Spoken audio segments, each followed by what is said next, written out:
Dzień dobry Państwu. Weronika Good evening, Gawlińska-Dulikiś, ladies and Fundacja gentlemen. imienia Janusza Weronika Kurtyki. Mam Gawlicka-Dulikis, zaszczyt zaprosić Janusz Kurtyka Państwa na Foundation. It spotkanie is w my ramach honor to invite projektu you to a Przerwa meeting that Historii is a 3.0 part Sztafeta of Pokoleń, Seeds of pod History tytułem 3.0, Generał the relay Foch, race jego of wkład w polską generations, entitled niepodległość. General Foch Chciałabym and his powitać naszych contribution to dzisiejszych Polish gości. independence. May I Profesor welcome Andrzej today's Chwalba, guests.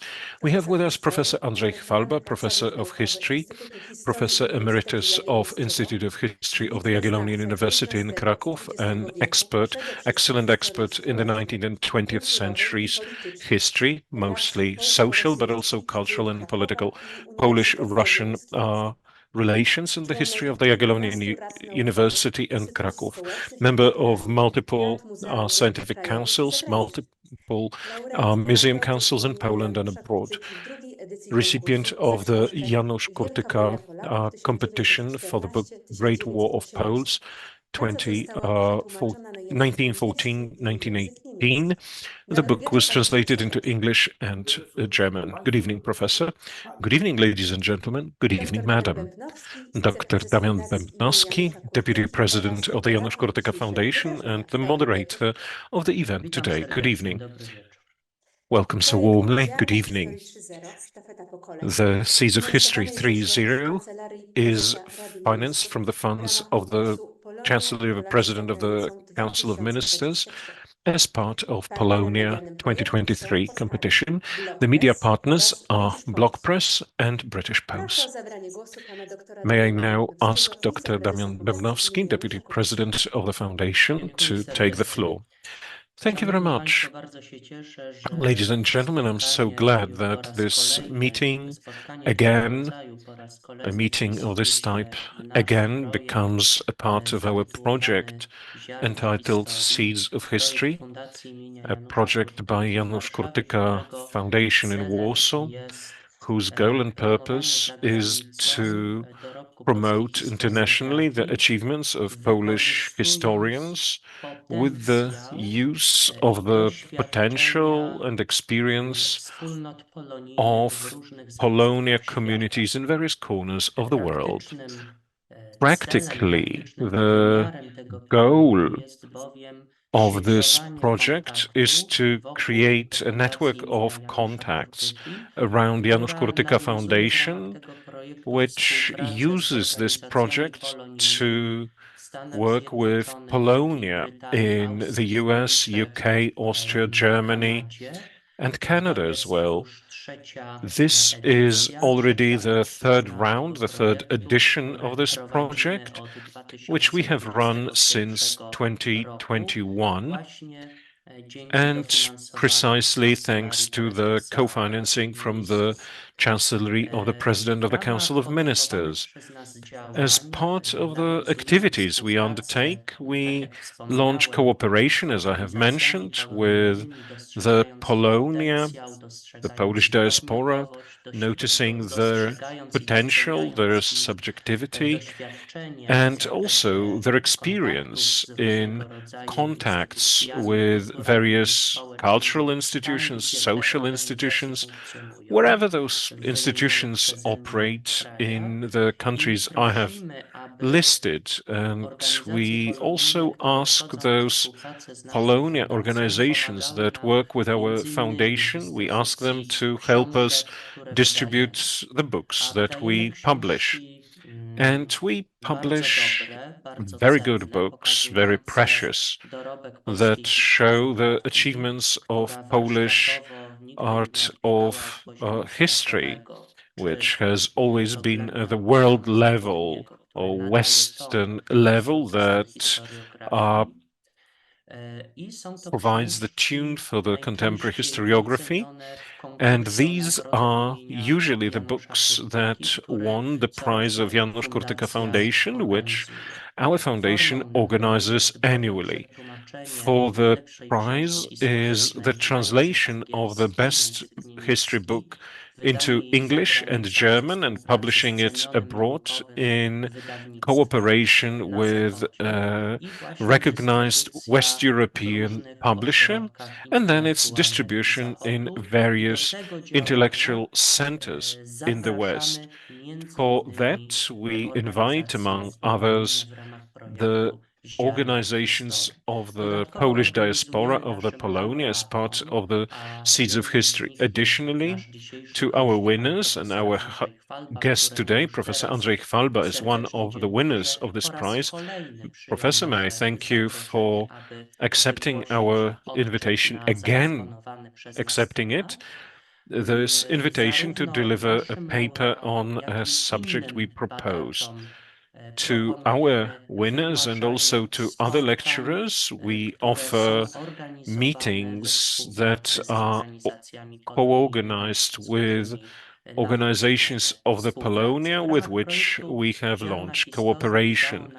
Seeds of History so far and as yet have managed to organize conferences on challenges of the Polonia organizations in various countries worldwide in matters like promotion of Polish history, also promotion of the achievements of Polish historians. We also very strongly appreciate the contribution of what our members of the Polonia have done to commemorate and to promote the achievements of Polish historical sciences by awarding the annual Past Future Prize to such organizations and to individual activists in the categories of Polonia or Polish diaspora and Poles abroad. We have a subsite on Polish history, the selected events and moments in our past, and we've invited recognized authorities to participate in creating it, authorities in the Polish academic world, and we also have an interactive database on Polish cathedrals. It is available on US universities. As yet, working with the organizations of the Polonia, we've managed to distribute several hundred copies of the books that we have published as part of the Janusz Prize project, and these works have been published by such publishing houses as Carolina Academic Press in the US, Peter Lang in Germany, De Gruyter, Routledge. So, exploiting the potential of those works, we make every effort to have these works, also thanks to the aid and support of our partners from Polonia, that they reach the largest possible circles of potential readers, of readers interested in that. May I once again extend cordial gratitude to Professor Chwalba for accepting our invitation, and with great pleasure and eagerness do I pass the mic to you, Professor, because we're in for a real treat. Thank you very much. Thank you very much, sir. First of all, I'd like to thank very much the Janusz Kurtyka Foundation for this invitation to me.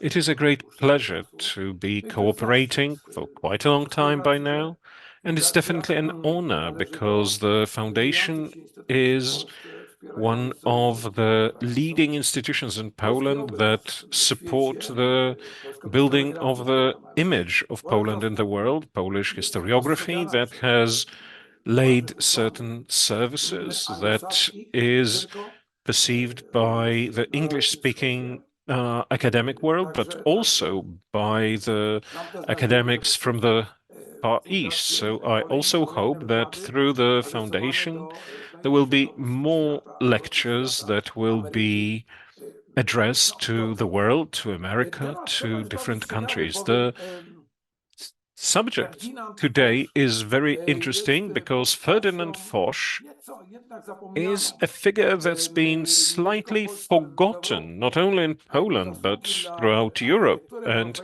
his achievements for the political architecture in Europe after the Great War and also his services for what we call the Polish case, the establishment of Polish independence, are absolutely indisputable.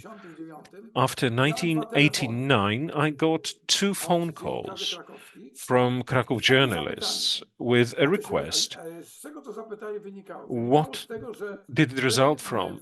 It was the time when the authorities of Kraków were ordering the visual and symbolic space of the city and changing the names of the schools, streets, squares, when the communist names were being rejected, and Ferdynand Foch was reintroduced into the name of one street. 2 papers asked me, "Sir, tell me, what did this Foch do good for Poland if we replacing Pushkin, who was an aficionado of Poland, who worked with Adam Mickiewicz, the greatest poet, we replace him with a Ferdinand Foch." I remember that statement.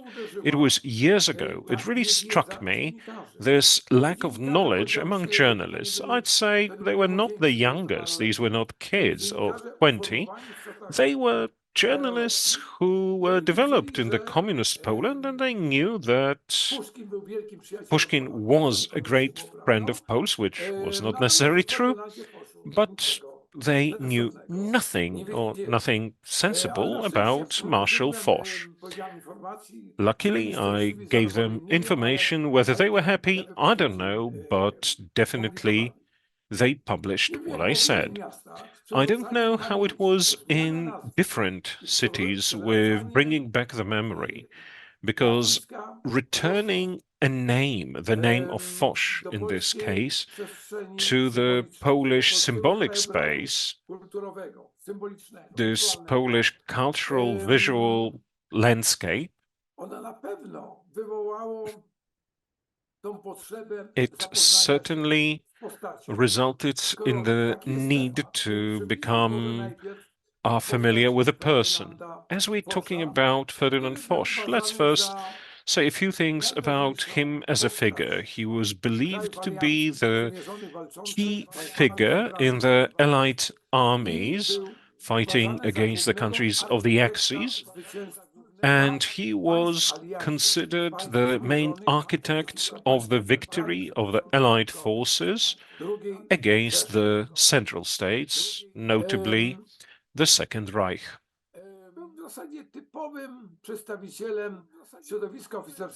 He was actually a typical representative of the French officer elites. He started as a non-commissioned officer and went up to the highest echelons and ranks. It was quite typical. He was an officer of artillery, and he also studied at the Technical University of Paris. That's why he was interested in military technique and modernization of equipment, such as artillery, for example. The famous 75 millimeter French cannons, which were really executing the enemies during the war, and they served Poland as well. And then they were used in Poland in 1939. That was the basic Foch piece of artillery in the name of Ferdinand Foch, and it was quite effective on battlefields in September 1939. And when the war started in September, he was the commander of the corps, and then he was nominated the commander of the 9th Army, French Army, and then in September 1914 he took part in the First Battle of Marne. That was actually a very famous victory at the Marne that was quite unexpected, and the German plans failed. The German troops have been stopped just dozens kilometers away from their target, and that was actually the merit of Ferdinand Foch. Therefore, the French government and the French generals started looking with greater attention at Foch. All the more that the chief of staff of the French army, General Joffre, he was a good staff officer, but perhaps he was not the most brilliant one. Then it turned out that during his when he was in command, he did make a couple of mistakes. Foch was fighting at Verdun, at the Somme, at Verdun, and after General Joffre, General Neville, his successor, turned out to be even less effective in battle. Then the political decision was taken by the French most important politicians, that is, by President Calais, and therefore Ferdinand Foch was nominated as the chief of staff. Well, the chief of staff was the commander-in-chief, de facto commander-in-chief of the French army, but that was May 1917, and several months later he became commander-in-chief of all Allied troops on the Western Front. That is, of the French, British troops, and in the case of the American troops, it was more complicated than that, but actually Americans had to coordinate their activities with Ferdinand Foch. Also, the Polish army in France was commanded in the second half of 1918, the Polish army right from Russia, the former legionnaire, General Józef Haller, was commanding the Polish troops, and that is a very important name. Important name also for that reason that despite the great difference in age, both gentlemen respected each other, actually liked each other, and Foch did cherish the organizational talent and the strategic wit of Józef Haller, and also he admired his courage.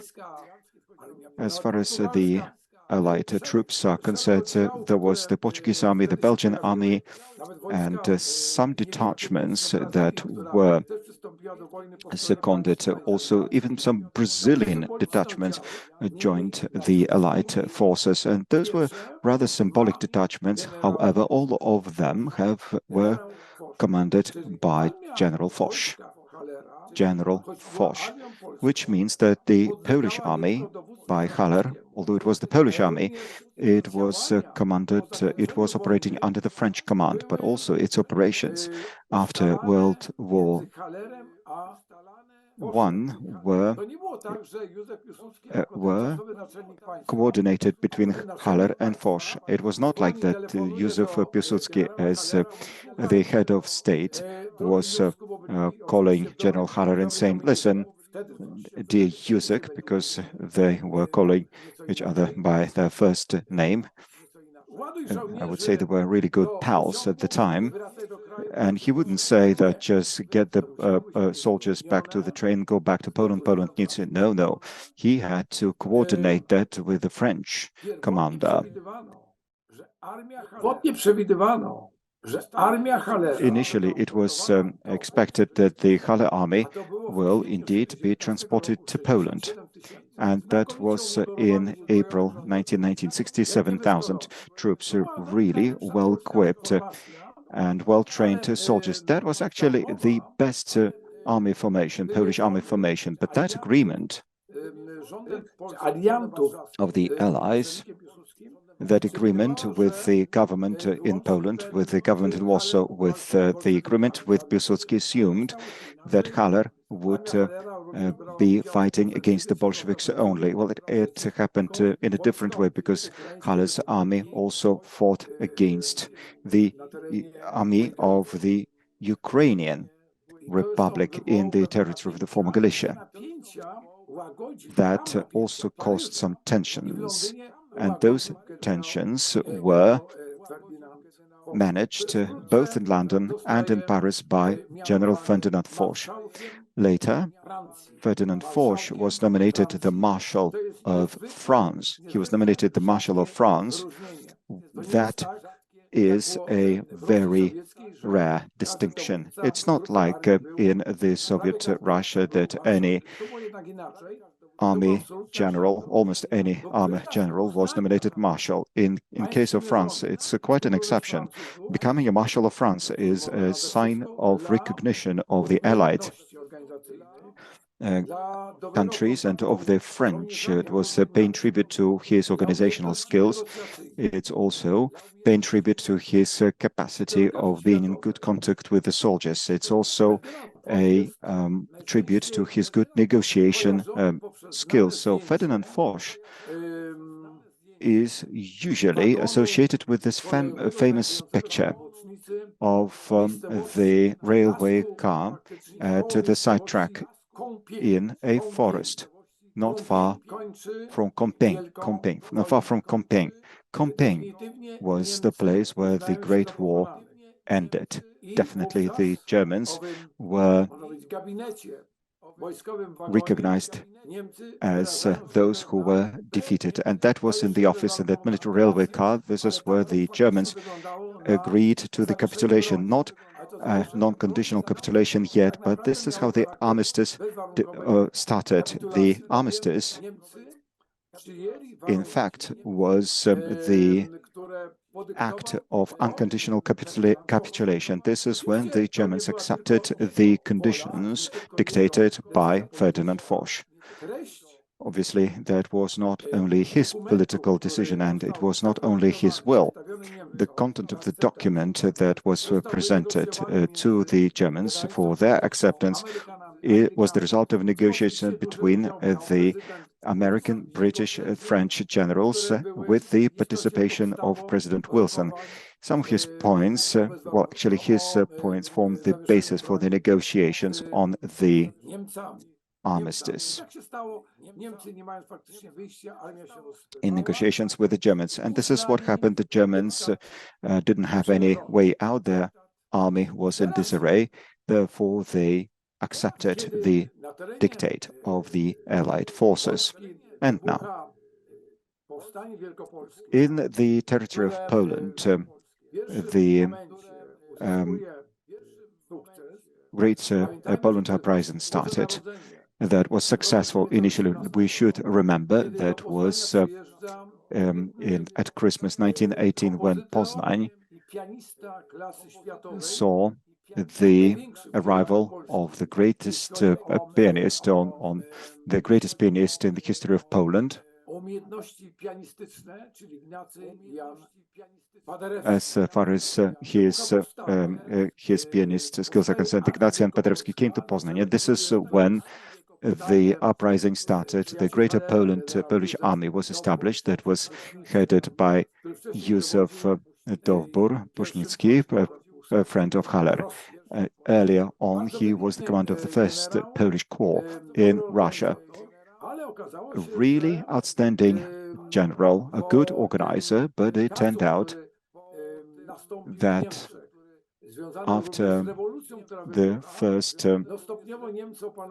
upheaval in Germany and after the revolution, the Germans started managing their situation internally. The Weimar Republic was established, the National Assembly was established, they elected the Chancellor and the President, and the Germans started putting their post-war fate into order. They started reinforcing their armed forces, as their armed forces were still in high level of readiness, despite the process of disarmament, of the ongoing process of disarmament. Therefore, the Germans in the Greater Poland Front launched a counter-offensive, and the Polish front was buckling. And this is when the Polish depeche were addressed to General Ferdinand Foch, and with the text, "Dear Ferdinand, help us, do something. The Germans are winning." Well, of course, one cannot compare the potential of just one district in the Greater Poland that had a great army, but just a couple of tens of thousands of soldiers. But the Germans dispatched more than 100,000 troops with heavy weapons. And then Ferdinand Foch immediately reacted. he immediately sent an ultimatum to the Germans and said, you must stop immediately. You must stop all combat operations immediately. If you do not stop, then the French army will advance and will go into Germany. Therefore, the conditions that were signed by the Germans in Compiègne would no longer be treated as an entry point. Therefore, more sanctions would be imposed on Germany. So the Germans again were in a difficult situation, in a crux, because that was the Paris dictate, the dictate of Foch. So they had to agree. They were compelled to agree. Therefore, deep in their hearts, the Poles received that help in due time. Otherwise, we don't know what would have happened. Also, the British thought that the Greater Poland should not necessarily be part of Poland, more so Pomerania. They thought that those two lands should be joined together, and probably they should be given autonomy, but within the frontiers of the Weimar Republic. But that was the idea that was opposed by the French. Of course, the French had their own vested interest in it. In politics, there is always a play of interest. Of course, being nice is being nice, but it's important to have political interests, and having nice relations helps to negotiate and to create good conditions. But what is most important in politics is interests. Foch was anti-German almost obsessively, but that was the result of the fact that the Great War was a traumatic war. That war cost the French a lot. Not only in financial terms, they lost 1,400,000 French who died during the war. And until World War II, the French were not capable of making up for the losses incurred by the Great War. And the pacifism that spread around France after the end of the war was the aftermath of that loss. And the French were still concerned that yet another war would still be possible. It's quite interesting what words were taken down by journalists. Those were the words said by Ferdinand Foch when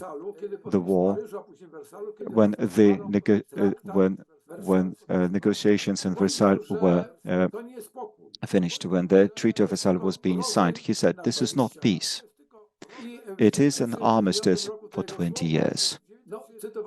In 1939, those words were quoted. He was right. Exactly 20 years later, yet another war started. So let us remember that Foch really helped Greater Poland uprising. And after Piłsudski's motions to share weapons, munitions, artillery, it all helped. In 1919, Poland did not have yet factories to produce the military kit. There were problems even with producing rounds for the machine guns, and the occupying force were not building during the war or before the war any military factories in the territory of later Poland. Therefore, the Poles were doomed to buy the weapons, demobilized weapons, and the French weapons in particular, and they were forced to purchase the British weapons. Well, the buyers immediately were asking for sky-high prices for the weapons that were transferred to Poland. Only Ferdinand Foch made them to start selling at market prices, sometimes at a loan, because Poland did not have free cash that could be invested in purchasing those weapons. And it was obvious and visible that serious conflict with Russia was brewing. The war waged on, and it wasn't really sure how this war was going to end. In 1919, the Polish army was gradually moving eastwards, chasing the Red Army away, but in northeast, near Vilna, there was a conflict between the Polish raison d'être with the Lithuanian ones. Lithuania believed that Vilnius of Algirdas of Gediminas was the capital of the of the first princes, was their capital, although it didn't have any major population of Lithuanians. But historically, they were right, because the city was the capital of the Grand Duchy of Lithuania. Ethnically, it was a Polish, or rather a Polish-Jewish city. Now, what was the decision of the Allies in these circumstances? Their decision was not evident. The situation between Poles, Belarusians, and Lithuanians was to have the Foch line, a demarcation line. The Vilnius and Vilnius region up to Dvina River was assigned to Poland. Hard to say whether a demarcation line would be the final line. That called for peaceful negotiations. Nevertheless, Poles wanted to believe, and had all the reasons to believe, that this was what was going to happen. Let's remember, the Foch line, he's got the copyright for such a division of aspirations and ambitions between such nations as Belarusians, who now wanted to have their own country, and they created it, even if they had problems with placing it, because the war was changing their moods and their dreams, while the Lithuanians very powerfully became really set in the region of Kaunas, of Kovno, and had appetites for Hrodna, for Suwałki, and for many other areas up to the Dvina River. Now, what about the Foch demarcation line? When Piłsudski started his offensive in April 20 against the Red Army, then Poles were retreating, and when Bolsheviks reached Warsaw, the Prime Minister of Poland went to Spa. It wasn't Spa and Wellness, it was just a town called Spa, where the prime ministers of Great Britain and others were then in session. Great Britain was the most important player in that alliance, and they dictated very tough conditions to Poland, imposing the so-called Curzon line on the Bug and west of the Niemen River, which meant that the Foch line became history. It became history, but after Żeligowski's rebellion, this final border between Poland and Lithuania and Poland and Latvia ran nearly along the demarcation line, that's the one drawn by Foch. During the negotiations in Spa, Foch did not have the decisive voice. However, this line is worth remembering. Now, following Foch's initiative, Poland in 2019 received a military mission which had more than 1,000 officers and commissioned officers. Then Piłsudski said that there were too many French in Poland, and if Poland won, they would claim that these were the French who won the war against the Bolsheviks, and Piłsudski counted on being the only victor. That's why this mission was reduced to 200, 300, 400 people, Nevertheless, they were in individual divisions, in individual squadrons, and importantly, they lectured at the higher military academy. For many years later, they would also lecture there. They were even lecturers in several schools for officers. In Haller's army, let me reiterate, in April and May 1919, he reached Poland. Most of the commanders were French. In Haller's army, Poles were few because where could you get them during the war from? Now that they arrived, there were the French there who, in a way, were supervised by Ferdinand Foch. Again, it requires mentioning that among the officers who were in the French mission in Poland, there was Captain Charles de Gaulle, who was later the head of the Committee of Free France in the Second World War, and even later than that, the President of the Republic. His memoirs from Poland are well known. He was generally friendly to Poles, but he noticed civilizational delay. He believed that Warsaw was a city that had too strong Russian imprint on it, too strong mark of Asia. He believed it to be more Asian than European city. But coming back to Foch, another important initiative of his was that in this dramatic moment, when after the capture of Grodno, the Bolshevik armies were very quickly coming to Warsaw, when the temporary revolutionary committee was set up in Białystok with Kohn, Marchlewski, and Dzierżyński. They already saw Warsaw red. They saw themselves the commissars of Warsaw, ruling Warsaw on behalf of the government in Kremlin, and they established the Polish Soviet Republic, which was to be a part of the future Soviet Federation or state.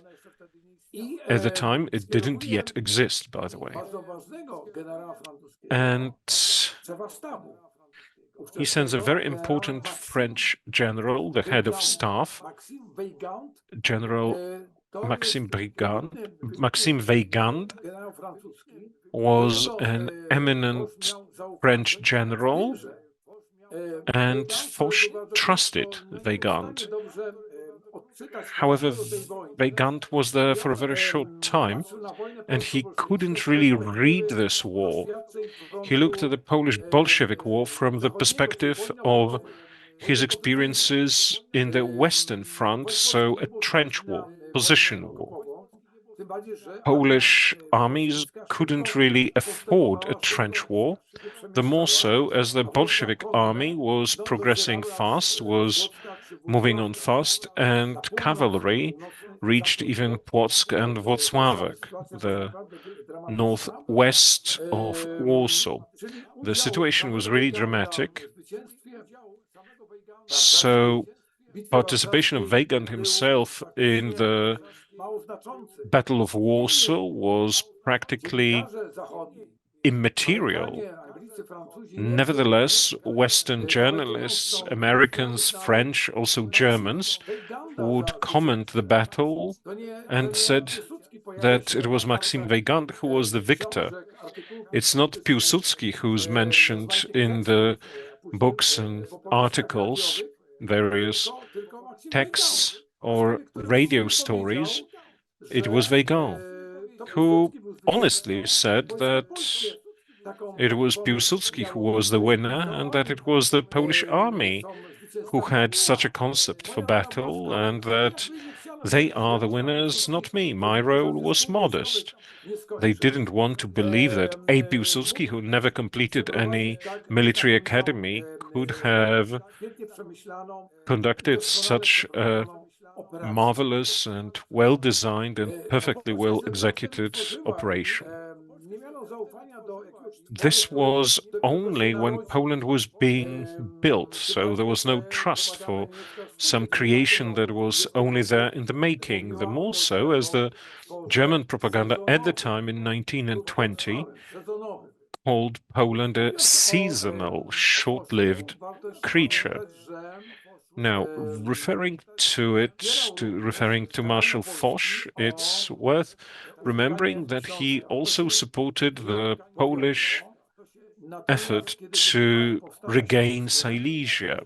That failed, but when the Silesian uprisings broke out after the first one, Foch decided to send his friend, General Henri Leronde, who was the head of the French mission in Upper Silesia and who is really the executor of Foch's intention. The French couldn't do much. They were treated as the armistice forces. However, in various ways, they supported not only diplomatically, but also materially supported the insurgents in Silesia.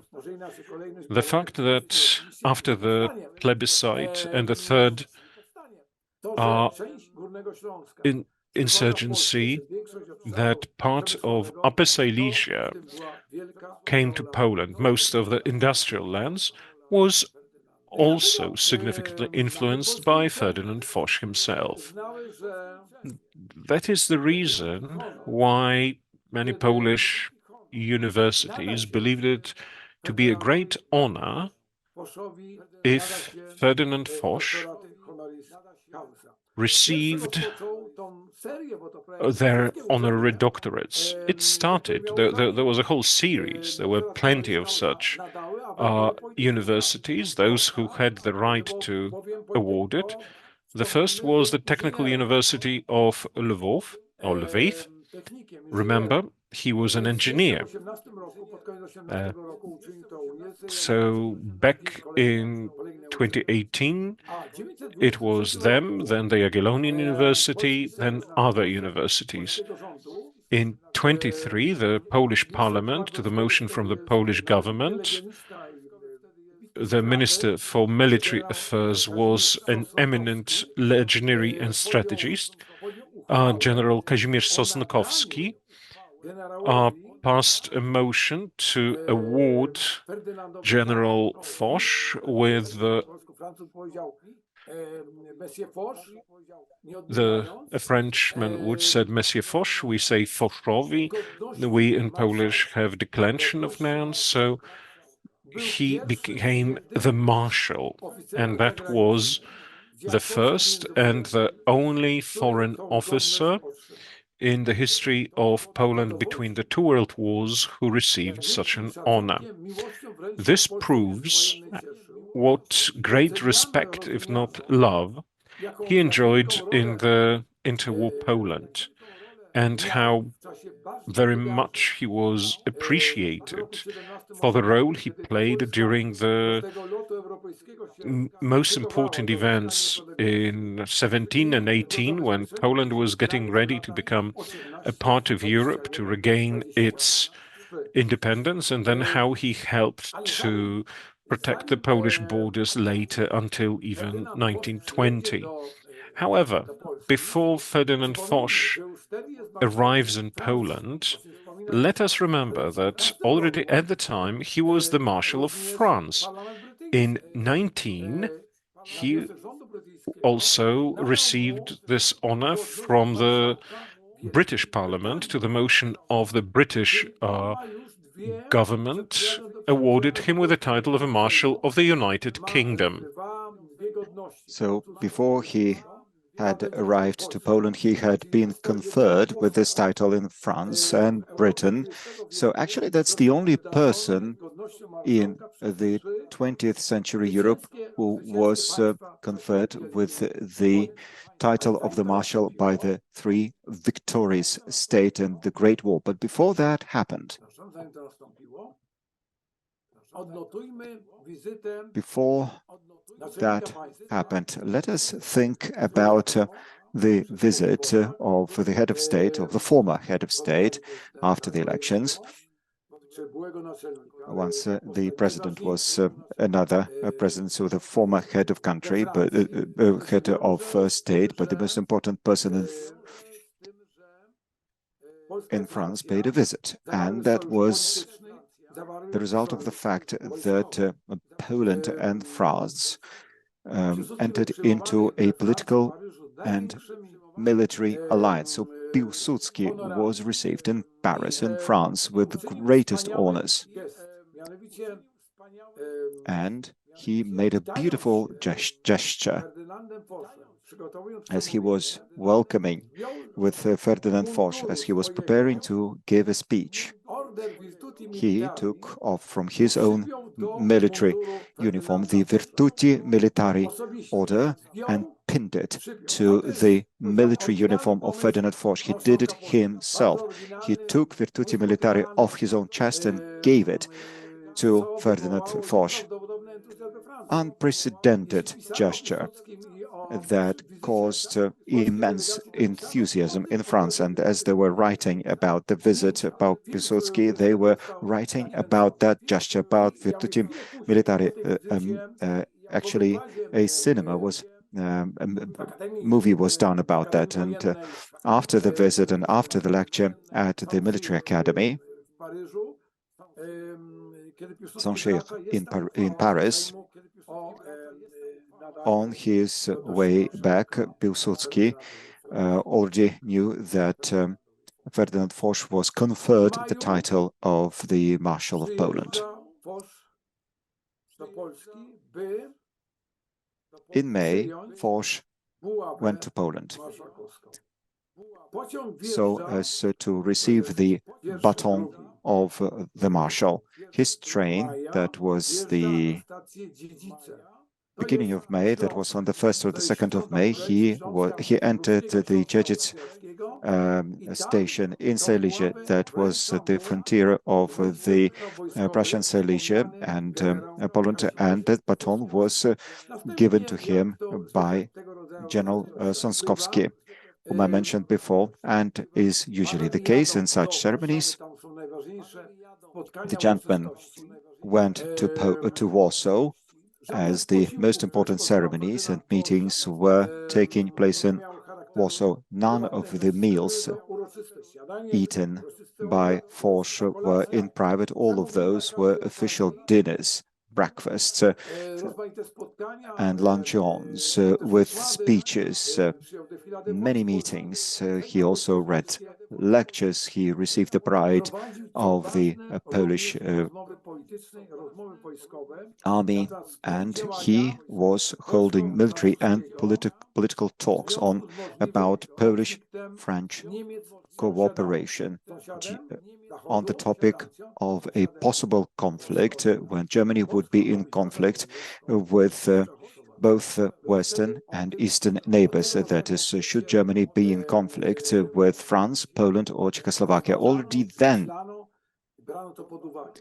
they were thinking about this possible future conflict. And there is an interesting point of ceremonies that occurred in Warsaw. He was taking part in unveiling a monument to Prince Poniatowski. That was on the 3rd of May in Warsaw. And let us actually the monument by Thorwaldsen, a very famous sculptor, and he did have his workshop in Rome, so the cast itself was done in Rome. And that monument was there to be erected before early on, but the November uprising made things more complicated. And after the Russian imperial period, that monument returned to Poland after the Treaty of Riga. The Treaty of Riga obliged the Soviet authorities to return cultural assets back to Poland. So the cultural assets included the monument to Józef Poniatowski, which was a very symbolic moment because Poniatowski was the Marshal of France. He was the only Polish officer who was conferred with the title of the Marshal of France, and he was the only foreigner to have been conferred with this title. And when several days later, Marshal Foch was visiting Krakow, and he went to the Wawel Castle Hill, and he went to the place where there is beautiful sarcophagus of Prince Poniatowski. And let us remember that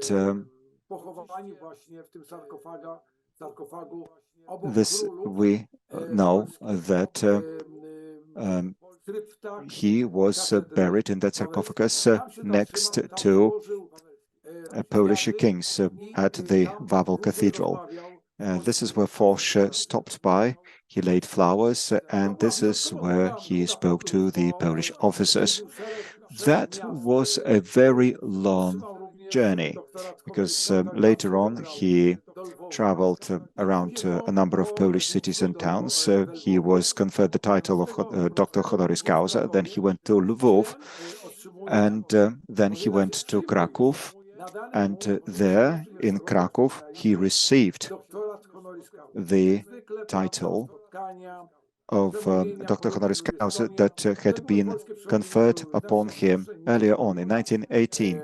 So there were many speeches. Obviously, the speeches by the Polish partners were much longer than Foch's speeches. He was just like a soldier. He was speaking briefly, concisely, using colorful phrases and words. But it's important to talk about the most important conversation with Piłsudski in Kraków. This is when they outlined the Polish objectives, the French objectives and the French possibilities should Germany attack either east or west, because the French troops entered the Ruhr region as the Germans were not paying their financial compensation to France as they were obliged to pay. So that caused hysterics and calls for waging war against France. But the French were concerned that would actually be a real war, though, so they needed an ally in the east. So there was no longer Russia there. The Bolsheviks, Russia had very different plans, and as the attitude of the Bolsheviks was very negative to the Treaty of Versailles, just like the Germans. Bolsheviks were very critical about the Treaty of Versailles. Therefore, the French were very active in Poland and in Czechoslovakia, because they saw Poland as a substitute, so to speak. Obviously, Poland, together with Czechoslovakia, would not be as strong as Russia might have been, but still, both Poland and Czechoslovakia were forming a possible backstage. So there was a possibility that the Polish army would attack the Eastern Prussia, so to make Königsberg yet another Polish port, so that to take the free city of Danzig. So all of those plans were fairly well outlined. And at that time, Piłsudski and the Polish generals and also Marshal Foch were not excluding a possibility that there may be a war in 1923 in autumn between France, Germany, and Poland. That was the matter of the preventive war. We know the notion of the preventive war, and there was a lot of talk about the prevention war in the beginning of the 1930s, but actually that war was much more plausible in 1923. And at that time, the French were ready to intervene. They were at a much higher level of readiness than in 1939, when they behaved in a very different way. So let us think about the greatness and commemoration of greatness of Foch in Poland. So many names received his name: schools, parks, individual also many of the military detachments were bearing his name. So together with Napoleon, Foch was the most famous French politician in Poland. And in primary schools, for instance, lectures were read about Foch. He was in the textbooks. He was the man who secured independence for Poland. He was the one who secured good place for Poland in history. He was the one who was taking great care about his heritage or his investments into the Polish defense capabilities so that they would not be lost. Well, after he died, we no longer had such a friend in Paris.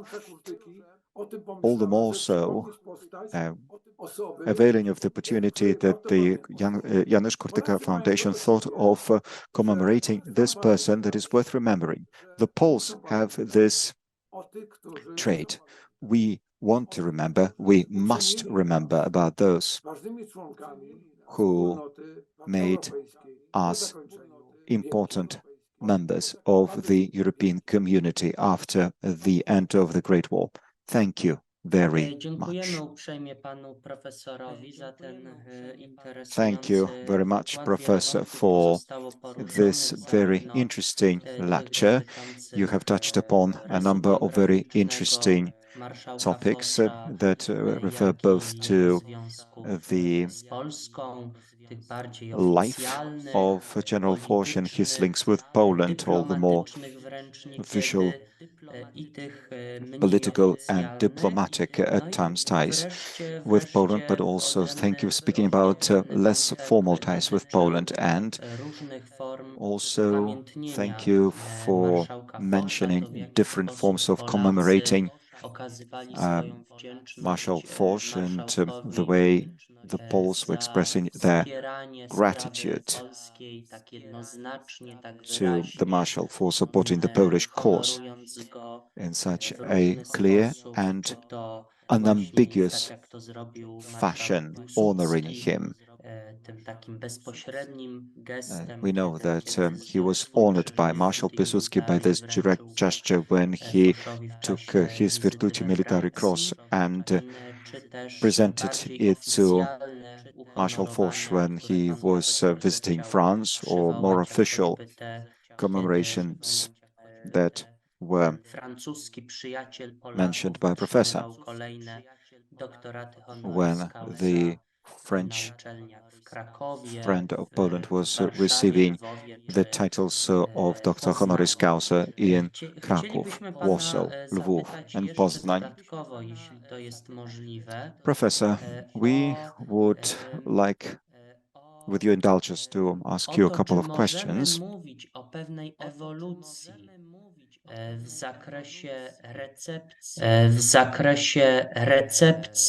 Does it mean that we can speak of a certain evolution in the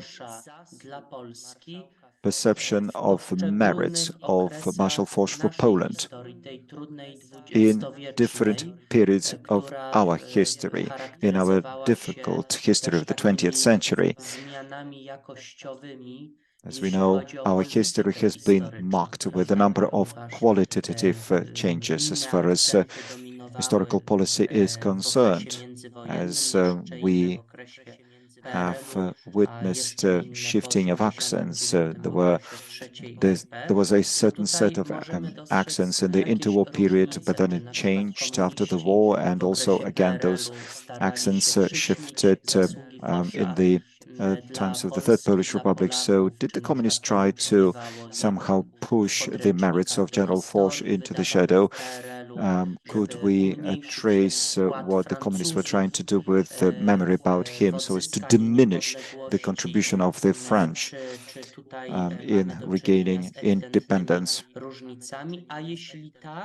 So do we have marked differences in the way he was commemorated? And if so, is 1989 is a watershed, an important watershed.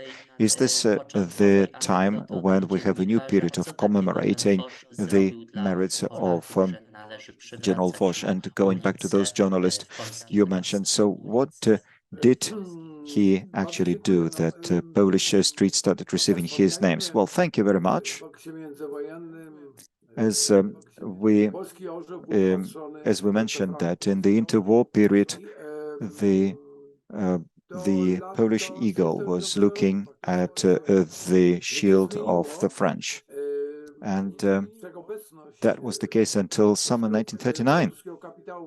So, in fact, the French capital was very much present in Poland. Polish migrants were very well received and could take good jobs in the 1920s. Well, of course, during the crisis, it was somewhat different, but still, they were very much welcome. There was perfect academic cooperation between Polish and French, and France was our ally number one. Obviously, we can speak about a certain asymmetry, because the fact that France was most important for us doesn't mean that Poland was most important for the French. Poland was one of the many countries, certainly important, very important, but the French somehow wanted to compensate those losses in Russia, and they invested into their image in Poland. That's something that looked very well in the 1930s. Due to their defensive strategy, construction of the Maginot Line, there were certain controversies between Poland and France, some bickering. We received a powerful injection of financial aid, loans, which made it possible to modernize the Polish army. And again, those relationships became warmer. Nevertheless, 38, 39, those relations were not as good as they had been in the days of Foch. Well, it was in his times, that in 23, that this secret staff, joint staff, Polish, French staff, Germans didn't know about it, was set up. There were two parts to it, one in Paris and the other in Warsaw. An attempt at setting up such a staff also with the English before September 39 didn't end in a success. The French were no longer so helpful, so there was this strange war of 39 and their strange strategy. Well, there were different names given to it, but let's remember that despite this alliance, which was renowned in May 39, where certain military affairs were fine-tuned, the French didn't start the intended offensive, and it was envisaged in this Polish-French compact, in the agreement, that our love of France is unilateral, one-sided. Some over the Seine call it tongue-in-cheek, commented upon tongue-in-cheek. Well, it was weaker and weaker. In the communist Poland, it was officially said that it was the Great October Revolution that gave freedom to Poland. As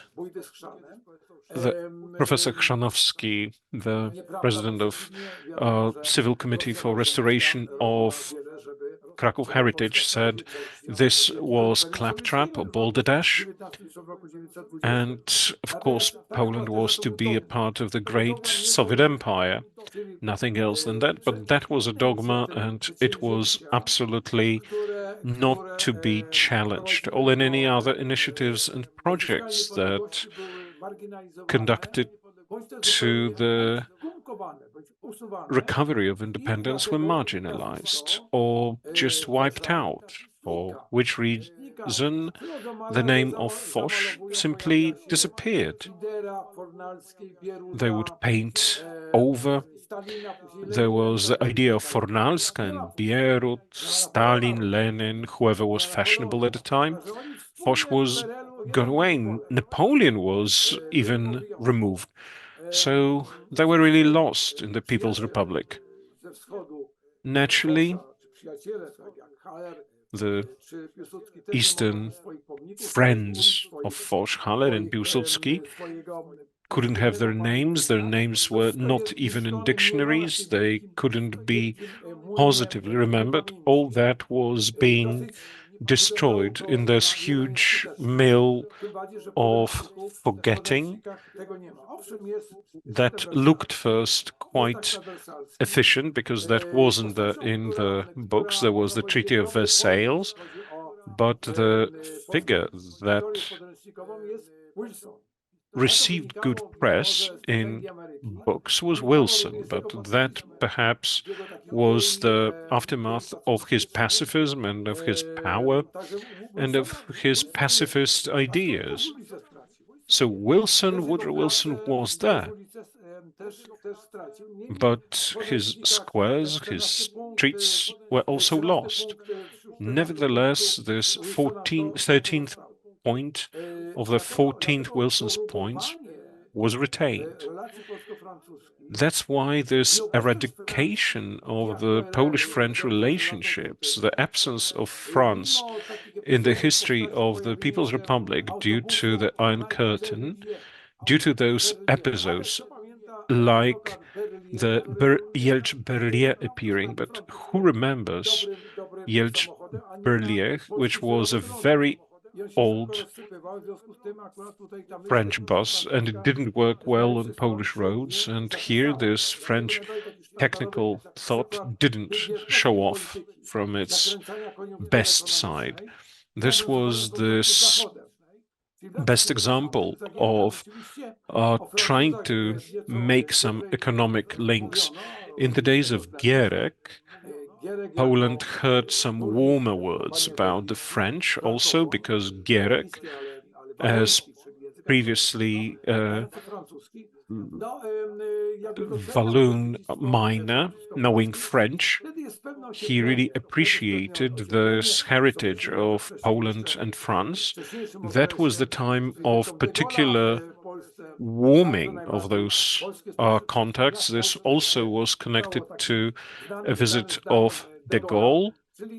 So those relations were even better than with other countries, like with the UK, and that didn't really work best about the historical remembrance of the People's Republic, that's communist Poland. After 1809, though,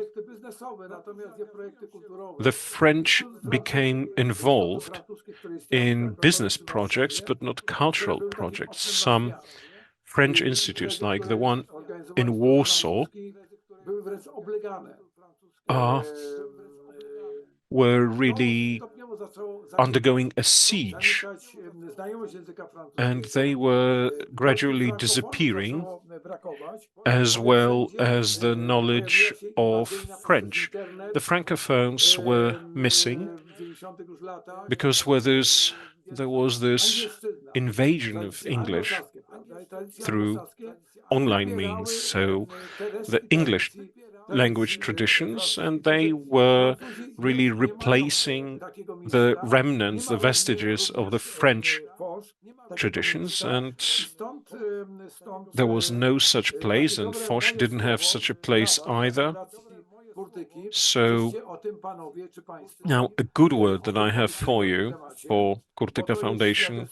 Thank you very much. Thank you for remembering about it, because this is a proof that we mustn't lose from our field of vision. We mustn't lose France, this capital that was invested once into our good relations by Ferdynand Foch.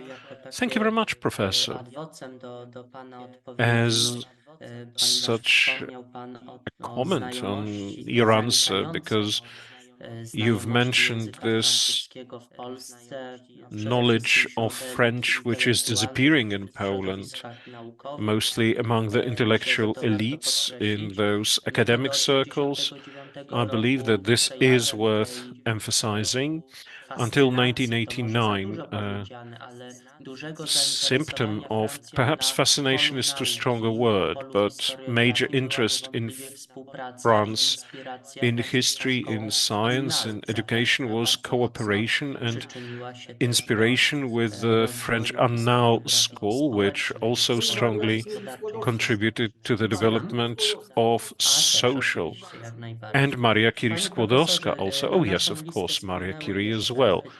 Professor, we have some more questions on our list. The following one concerns, I'll let myself read this question just as it is in the chat. What was Foch's attitude to Poland and Russia in 1920? I believe this is especially about the miracle on the Vistula and the dramatic moments for the Polish state during the Polish Bolshevik War. As I've mentioned, it was a decision of Ferdinand Foch that he was still the supreme commander of Allied forces in the West. That Allied idea was still there. And if it was there, then also the Polish army fighting Bolsheviks was also treated as part of that project born much earlier. We all allies. We have all allied our forces. This mission of Maxime Weygand was a proof of that. They didn't send here just a general, but the most important general. The most important general is the one who is the head of staff. And he did send the head of staff to help Poland order the retreat. We were retreating in quite an uncoordinated manner, in a very poor condition mentally, psychology. Various diplomatic missions were escaping to the West. The situation looked quite dramatic. Foch was aware of it. Hence, he decided to reinforce the intellectual and military potential. Speaking directly of politics, as I mentioned, in 1920, in this British-French tandem, the British were the more important, but during the war, or as such, in the French-British tandem, the French were more important. The roles have turned. That was because there was more destruction in France. There was no hostilities in Britain. And the other thing, due to the support that the British received from Americans. Americans supported the British, but the French were very often alone. And similar views like the famous, rather infamous in the Polish-British history, Lloyd George, the Prime Minister of UK, he said what also the Italians reiterated, and their message was quite different from that of the French. The French were actually on their own, so they couldn't proceed everything the way we would like to. Poles were waiting for the support of French and British Air Force. In 1920, the Allied didn't want to participate directly in that war. They had enough of that great war of theirs to again get involved in the East, the more so as the intervention of the Allied forces against Soviet Russia, Murmansk, for example, support of Denikin Wrangel did not end in a success for the Allied forces. So they were not really eager to go into Eastern Europe because they didn't feel confident about that. Thank you. And the last question that we have, it's rather topic, Foch and the May coup d'etat in Poland. Well, Foch did not. Well, he was an elderly gentleman by that time, a retired Marshal of France, and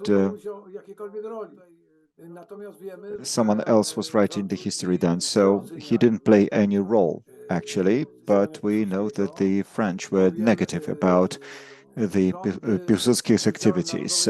They were critical about Piłsudski at that time. The national democracy was the and Dmowski was the strongest figure in the government,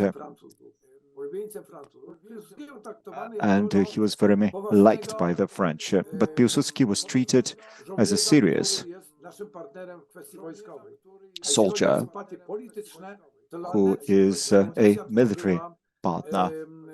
However, the National Democrats were treated as the partners. So they created the National Committee of Poland. They created the Hales Army. They were active in Paris in 1917, and therefore those were the National Democrats who were most pro-French. We know that Piłsudski was discreetly supported by the British diplomacy during the May coup, and we know that the main foreign partner in the context of scientific cooperation and as far as business cooperation was concerned, it was the British. Of course, the British could not exclude the French influences, but the British became very much active, who had not been present at the Vistula River before that, but now the British were in play. So the time of Foch was over by that time. Just as Professor has just mentioned, he was an elderly gentleman and he died 3 years later, in 1929. Yes, this is correct. Thus, Professor, we have exhausted the list of questions. Thank you very much for having accepted the invitation to read this very interesting lecture. So yet again, that has been a great honor for us to host you within the framework of our event organized by our foundation, and this has been the event organized within the framework of the project Seeds of History. Professor, thank you very much for giving answers to the questions that